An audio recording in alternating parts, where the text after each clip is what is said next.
Hi, I'm Jonathan, the All Access Card Shop, and who do I have with me today? Joel Bresser. Caleb Mangin. And what do we do?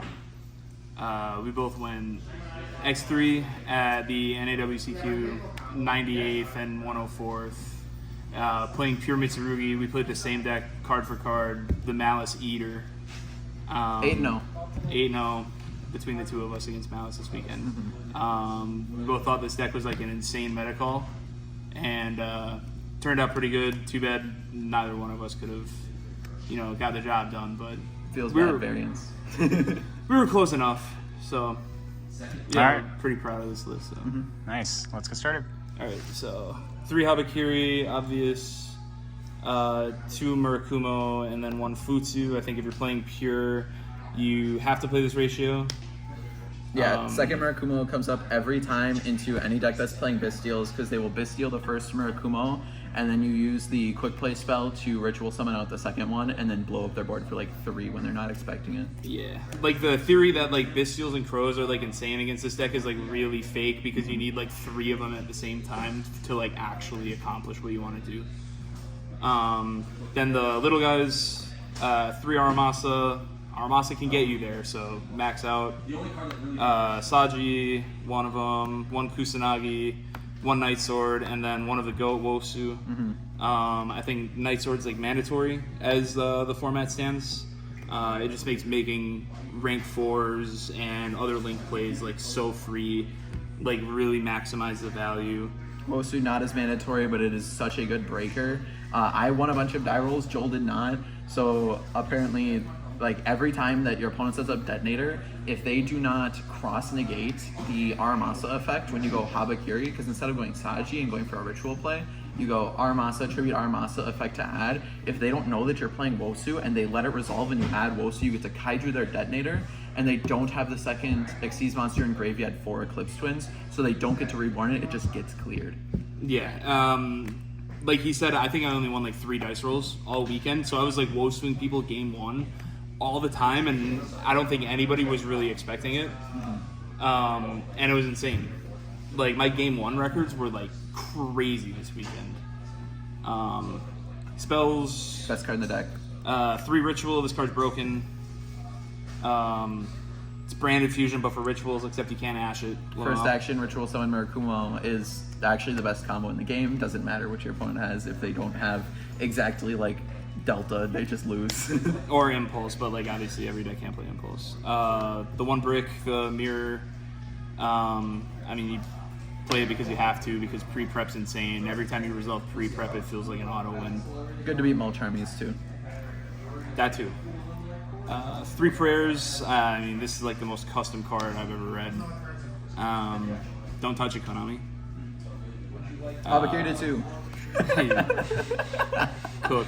And then 1 Magatama. Magatama is like, especially game 1, it's like you don't really need the trap.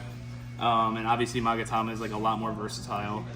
To the point where it's like, if you open the trap going second, it's like actually just a brick. But like Magatama is like a fine card as like a breaker as well. And it's also like a really good end-word piece. Like normal reptile, pop the cross, they can't cross and get anymore, and then Wosu something, and they're just like way behind when they went first and set up a good amount of a board. Yeah, we were also I don't know if you played against any Vanquish Soul, but I didn't. I played against 0. But I was expecting to play against like at least 1 or 2 Vanquish Soul, and this card is kind of insane against Vanquish Soul. Like it just outs the field spell forever. And yeah, and then you just Murakumo them because they can't protect anymore, especially if you impulse the trap card. Yeah, and then the rest of the consistency cards, you just played 3 pre-prep and then 1 prosperity.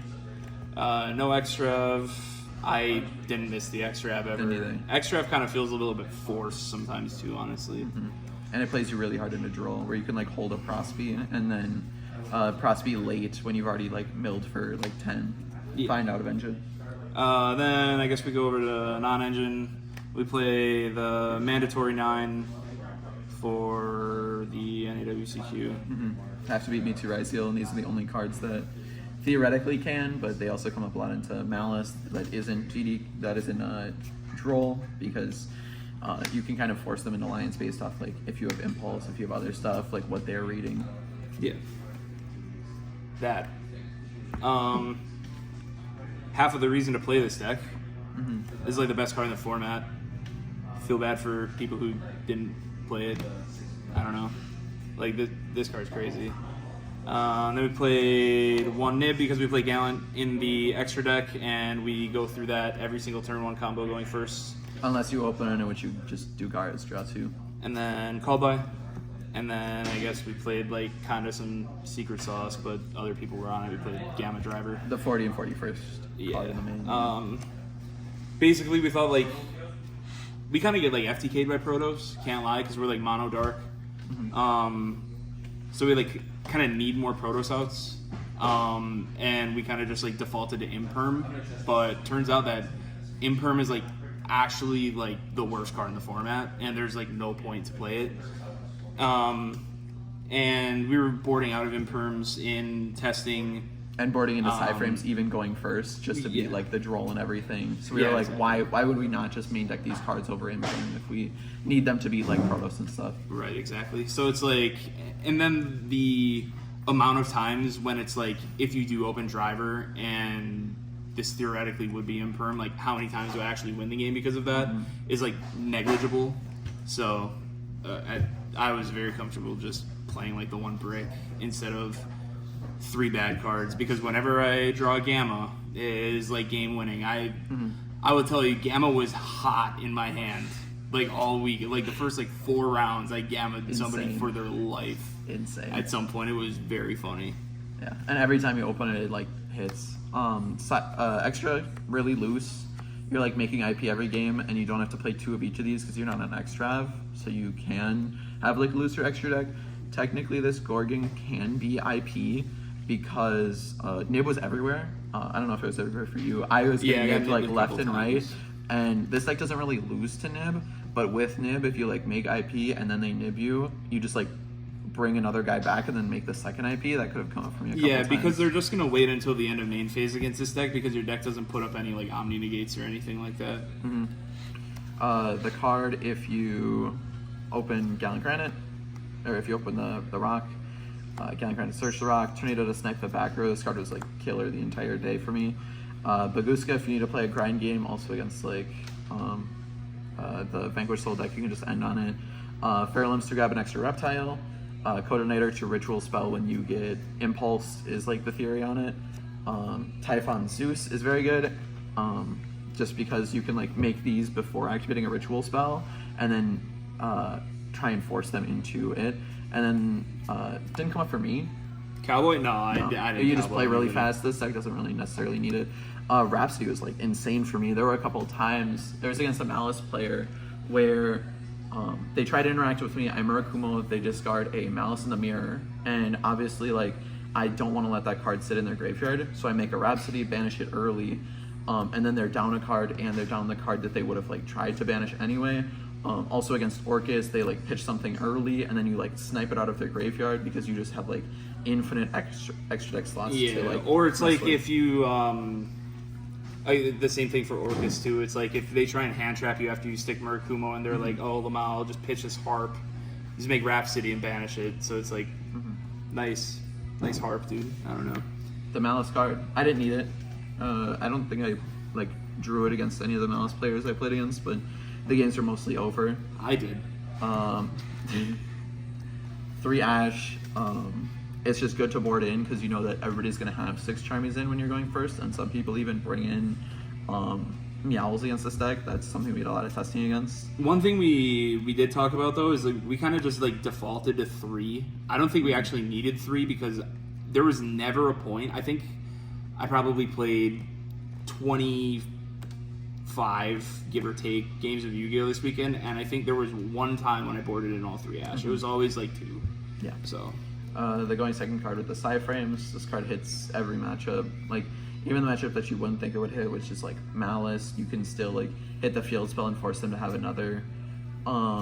Shifter. Shifter is insane. That card came up for me a couple of times. It's actually ridiculous. Free my boy. Solemn Warning is the going first card along with the Mitsurugi trap, just because having these cards along with like IP Futsu is just like any deck just can't beat it. There's just not a 5-card hand in the format that does it, and your opponent starts with 4 if they had to hand trap you and got Miracle Mode for it. Duster came up for me once against Regenesis, but that was about it. Yeah, I think I sided Duster in once. But yeah, I don't think there's a lot that you would change about the list. There's not a lot that I would change about the list. I'd just like make like slightly better like optimizations. Yeah, there's a chance. Deck, I think This is 2 Bastials, and then the Xylophone is or like a second IP, but that's like actually it for me. Yeah, that's about it. I think our list was insane, to be honest.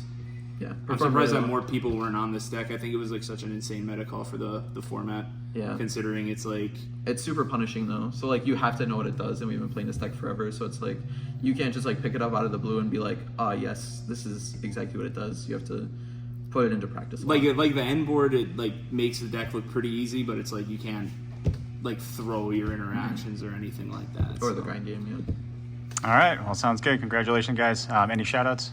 Yeah, shout out to our circle for Michael Wagner, Carson Chowski, obviously this guy. We did like a lot of work on this deck and a lot of reps and stuff like that. Also, shout out to everybody at All Access, like just play testing every week, being able to like mess around with these tech cards, because originally we weren't playing like half of the stuff that we were playing in this deck. We were playing like a really low consistency build with X drives, and then that just ended up not being good. And then being able to test and figure out the side frames were good in the main and not just in the side, everything with that. But All right. Sounds good. Well, congrats, guys. Thank you. thank you.